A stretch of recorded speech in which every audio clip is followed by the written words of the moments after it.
Hello, and thank you for coming to the 10th Lake County Film Festival. This is the Q&A session for the science fiction short film block, and I'm very excited to have with us Justin Eugene Evans, the director and writer of Honor Among Thieves. Justin, how's it going? Hey, how's it going, Nat?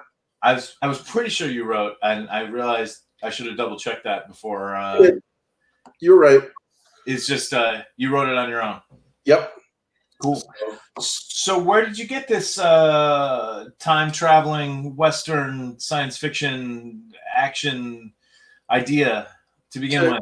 To be honest, this started as a proof of concept for a light that I invented, and that's even listed in the closing credits.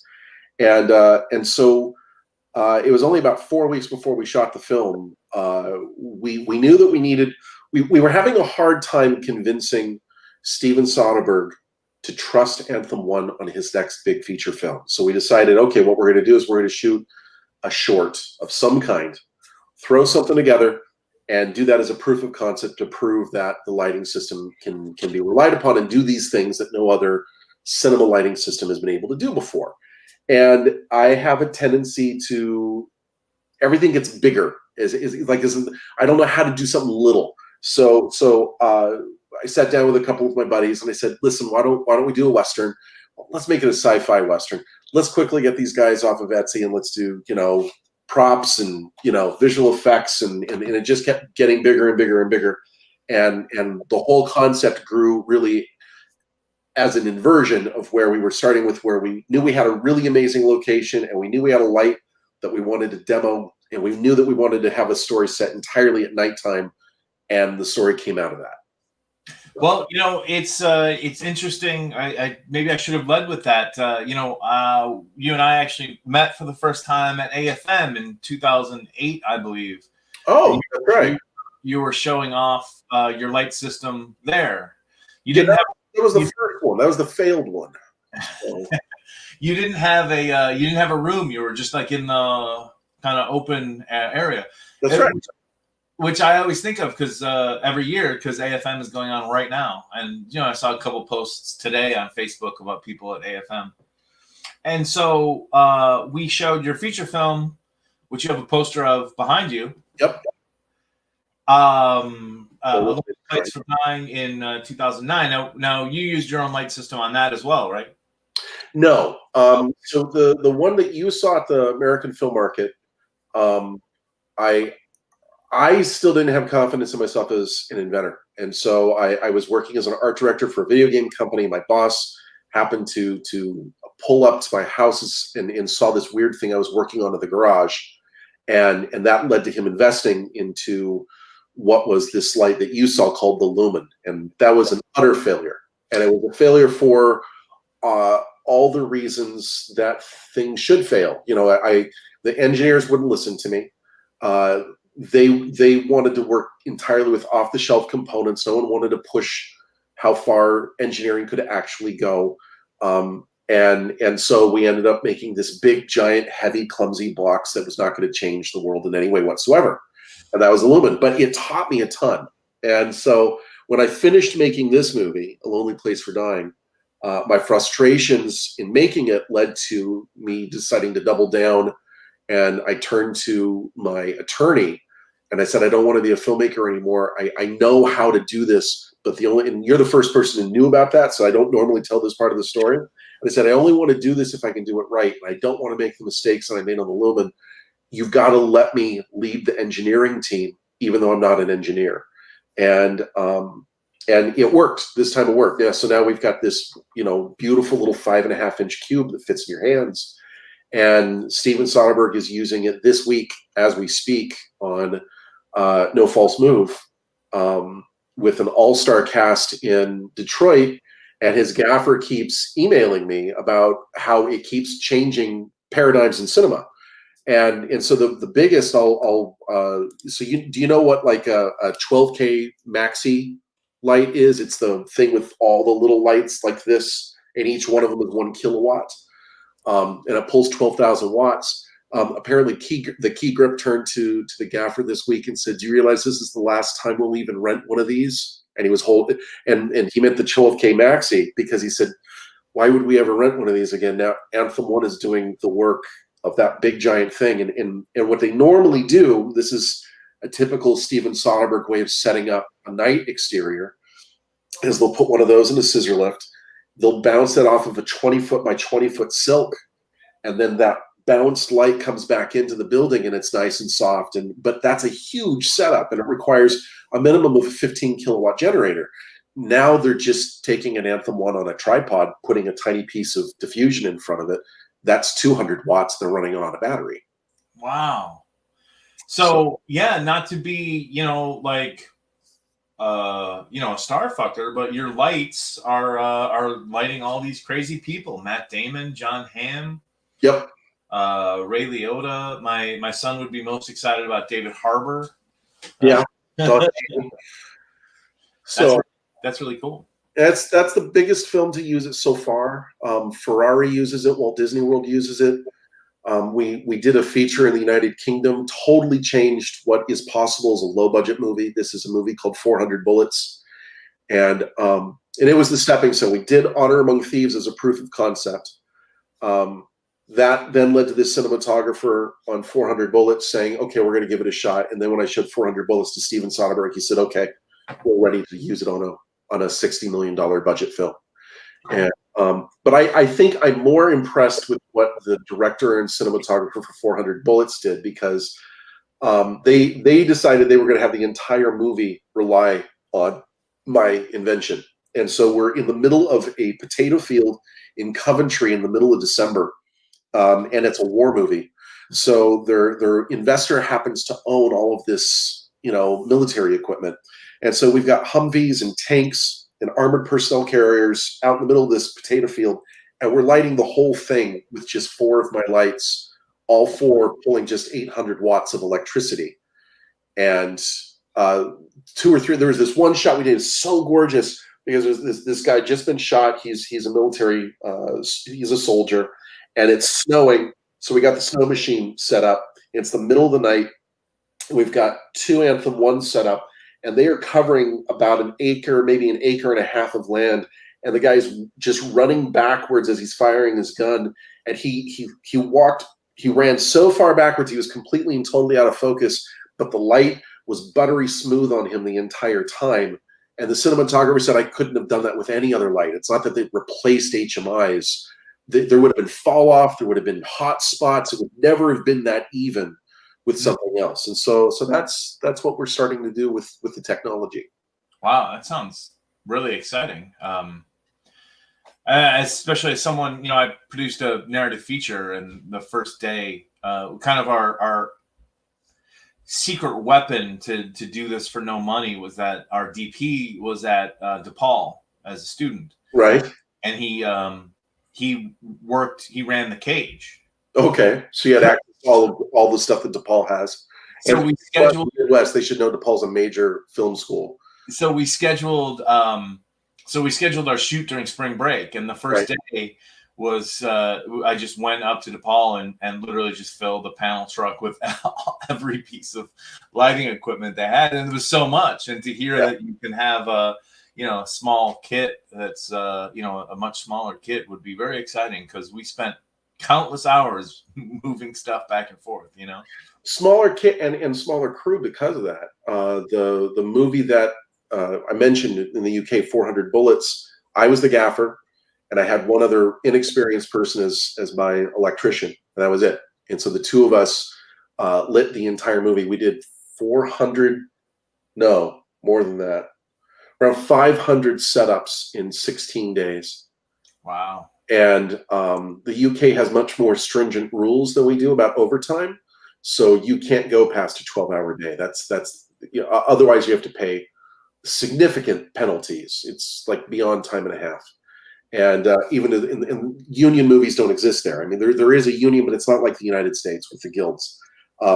And so the moment that it's like 11:59 p.m. and you've started at noon, boom, you're 1 minute away from them shutting everything down. And we were still getting through 16, 17 setups a day with just 2 of us. And the setups were huge setups.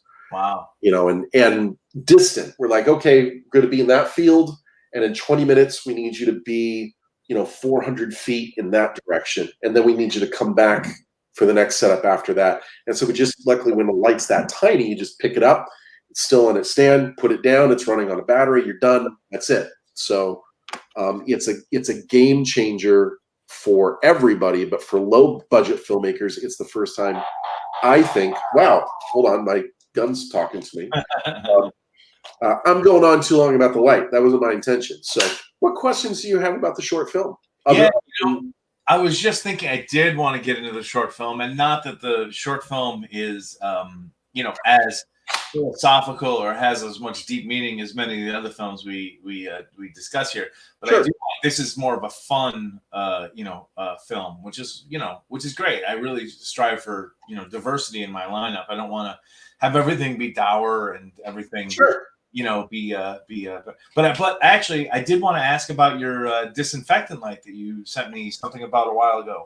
Well, so when COVID began, we pivoted our company, which makes the Anthem One lighting system, and I came up with a way to take its light source out and put in a UVC light source, and it's the most powerful UVC sterilizer in the world, and not by a little bit. We're talking by 10 to 15 times, and so we're capable of sterilizing.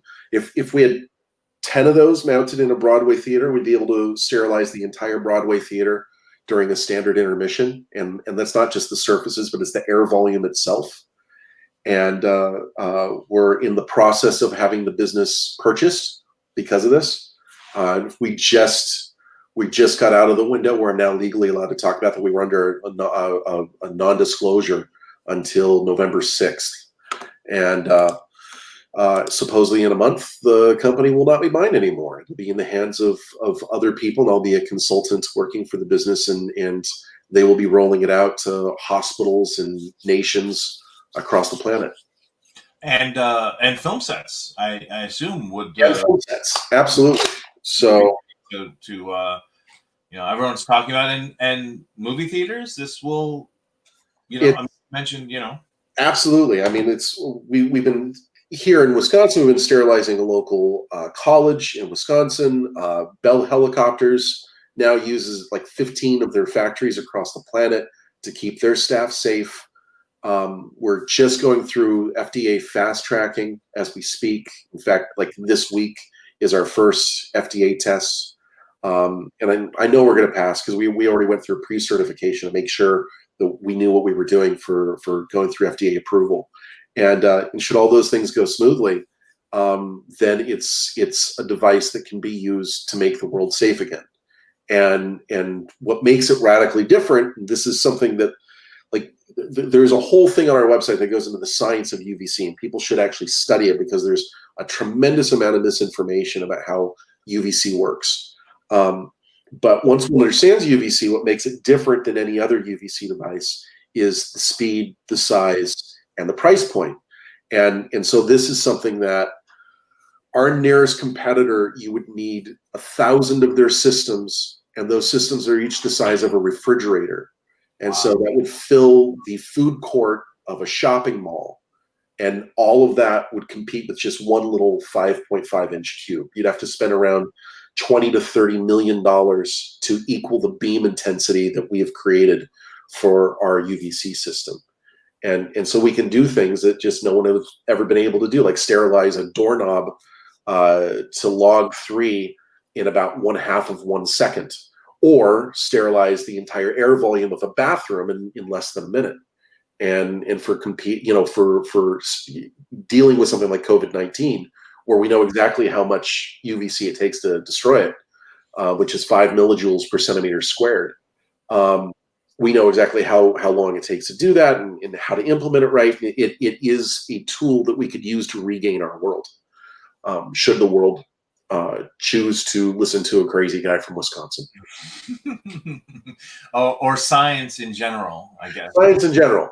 That's I often say that to people. I'm like, you're not listening to me, you're listening to science. This is actually 120-year-old known science, and there's 100 scientists before me that did all the research.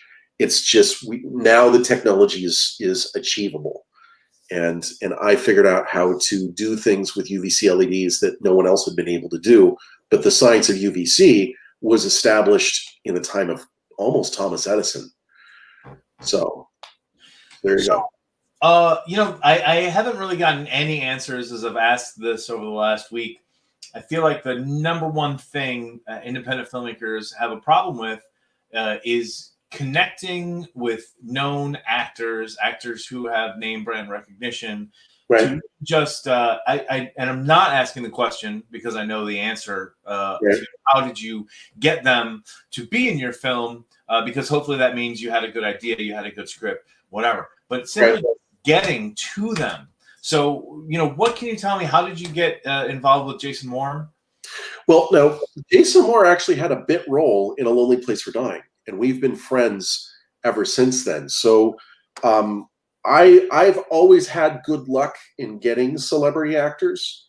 But in this case, it's Jason Moore happens to actually be one of my best friends.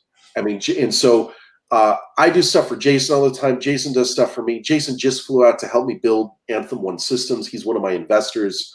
So when we said we were going to do this short film, Jason said, "Hey, I don't have any more money to invest in the company, but I'll invest my time and I'll star in it." And that's how we managed to get Jason for Honor Among Thieves. But there's, getting a major actor is not as hard as people think. In fact, there's California state law makes it very clear that any agent has to present a reasonable offer to their client. Now, if you go and say, I'd like Tom Cruise to work for a stick of bubblegum, that's not a reasonable offer. But let's say that it's someone who's well known within the comic book circles, someone who's not considered necessarily an A-list actor within Hollywood, but if you were to walk into Comic-Con, people would be freaking out about this person. That person very well might work for scale or double scale, and that might be as little as, like, say, $1,500 to $2,000 a day. And so now if you're doing a short film and you say, I'd really like to see if I could possibly get someone from a Star Trek television series or someone from Stargate or someone from Star Wars, that's not outside the realm of possibility. And I've worked with many. I've worked with Mark Hamill. I've worked with James Earl Jones. Every single, I've worked with multiple actors from Star Trek. So getting these people is not as hard as people think. If you've got a good script and you've got a little bit of money, and you go to that agent and you sound like a professional, and that's as simple as signing up for a subscription to IMDb Pro. You get the agent's phone number. You sound like you know what you're doing. You approach them like a professional, and you say, "I'm going to pay your client $2,000 for the week." The agent very well may say, "Okay," and they legally have to bring it to their client. Wow. So you're the first person to actually suggest agents work. Basically, I've had answers of I ran into them while walking my dog. They were my sister's babysit. I'm getting a lot of random connections, but you've had success with. I've had actual success directly with agents. That isn't to say that there aren't agents who are incredibly difficult, but it's also a game of numbers. So as you know, in my previous film, A Lonely Place for Dying, we had James Cromwell. Well, we went to probably 120 stars of that age range and that type of person. 80 of them flat out turned us down or were insulting or made it clear they were never going to go to their client no matter what the law said. But we played the numbers, and so over the course of 120 phone calls, there were 80, "You're stupid, no, go away." There were another 10 of like, "I don't know," and then there were 15 to 20, "Yeah, I'll take that to my client. That's a good script. Sounds like you know what you're doing. Okay." And you only need one yes. So working with agents really does work. Cool.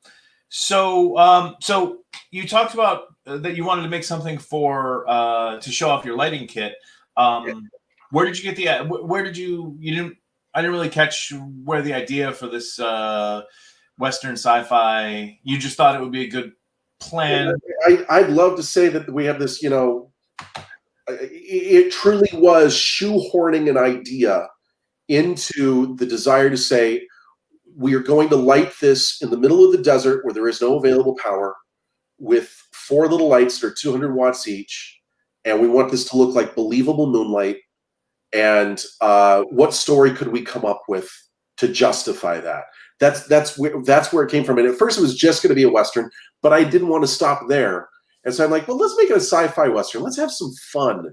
And we didn't think that this was going to end up on the festival circuit. We thought of it as really an extended commercial. And as we started developing the idea, I'm like, this is, it's almost like Butch Cassidy and the Sundance Kid. This is a breath of fresh air. We can have a lot of fun with this. I started really developing the characters, and this was all kind of like 2 or 3 days. And I'm like, screw it. Let's really turn this into almost like a short television pilot. And you're going to really get to know who the 2 lead characters are, which is Sam Spurlock and John Thurston. And it's a character study in 9 minutes. And that was it. So is there discussions about making something bigger with it? I've developed a full pitch and story Bible for the first season of Honor Among Thieves. And I totally know what I want to do with the show, but I don't know if anyone in Hollywood is going to take me seriously. And so what I know the story really is, it is not really hinted in the short. The short's just too short to explain this, but it's the Count of Monte Cristo. It's the Count of Monte Cristo done as a time travel science fiction piece. And John Thurston is actually Edmond Dantes. And if you know the feature film version, the character that's played by Louise Guzman is actually Sam Spurlock. And this short film does not in any ways explain all of that, but that's what I would actually love to do with it as a Netflix style episodic television series. And so then you're thinking about future time travel to a bunch of different times. Well, a single time, because it turns out the 19th century is the prison. So it's the first season is John Thurston trying to break out of his prison and get back to where he belongs, which is the 24th century. And will he be able to achieve that with his advanced knowledge of quantum mechanics? Because everyone understands quantum mechanics in the 24th century in my universe. But he's got to have access to the greatest minds in the late 19th century to build the device that is capable of getting him back into the future.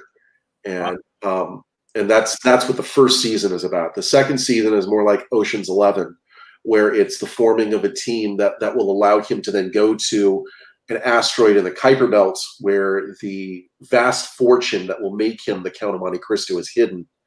And then the third and fourth and fifth season is his revenge against those people that had him wrongly imprisoned in the past. Wow, that sounds really cool. Well, yeah, for a festival, it's great to see something so fun and well made and looks like it's got a big budget. I love smaller and less exciting and etc. But it is nice to have something so lively and vibrant and just plain old fun on the circuit. Thank you very much. Oh, sure. What's next for the film, and what's next for you besides working on lighting kits? Do you have anything else in the works? Not well. I mean, it's playing in more festivals, but that's. Are you hitting triple digits again? We're really close. We're at 80 festivals right now, and so in my target for this, I wanted to see if we could get to 100, and so I think we're going to get there. And then I don't know what I'm going to do, because my focus has been desperately trying to get as many UVC systems out into the world, and now that it looks like my company is about to be purchased, that sort of changes everything. So as crazy as this sounds, I'm actually thinking of starting my own film studio. I feel Hollywood's completely broken, and if I've got the capital to fix it, I believe that I have a viable way of building a new studio from scratch that's completely different from the way Hollywood makes movies. And that isn't to say it would not be an art house. I'm not an art house filmmaker. It's pretty obvious from what I make.